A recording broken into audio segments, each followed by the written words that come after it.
আসসালামু আলাইকুম সবাই। আজ রান্না শুরু করি ঘরের গল্প দিয়ে। সকালের নাস্তা শেষ হতেই না হতেই মাথায় এলো নতুন আইডিয়া। আজ ডিম দিয়ে পটল রান্না করব। এই রান্নাটা আলাদা আর এর গল্পও আলাদা। প্রথমে ডিমগুলোকে গরম পানির ভেতরে আরামদায়ক স্নান করালাম, মানে সেদ্ধ করলাম। সেদ্ধ হয়ে বেরোতেই হালকা তেলে ভেজে নিলাম। মনে হচ্ছিল তারা সোনালি জামা পরে রেড কর্পোরেট হাঁটছে। এরপর পটল ভাইদের পালা। কেটে হালকা তেলে ভেজে নিলাম।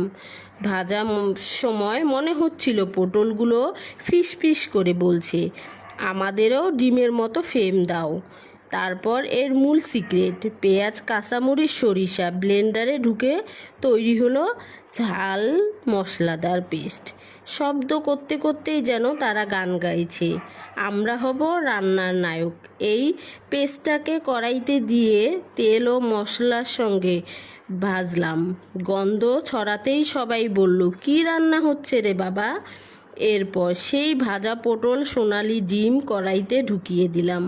মশলার সঙ্গে মিশে তারা বলল, চল আজ ঝোলের পাটি করি। কিছুক্ষণ ঢেকে রান্না করলাম যেন মশলা আর ঝোল ঢুকে যায়।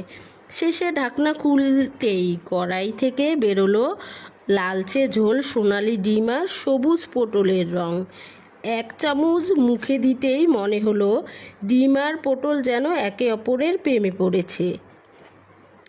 ঝাল মশলাদার এই ঝোল খেতে খেতে মনে হচ্ছিল আমরা বরযাত্রী আর কড়াইটা বিয়ের মণ্ডপ। সবাই ভালো থাকবেন, দেখা হবে অন্য কোনো রান্নায় ইনশাল্লাহ। আল্লাহ হাফেজ।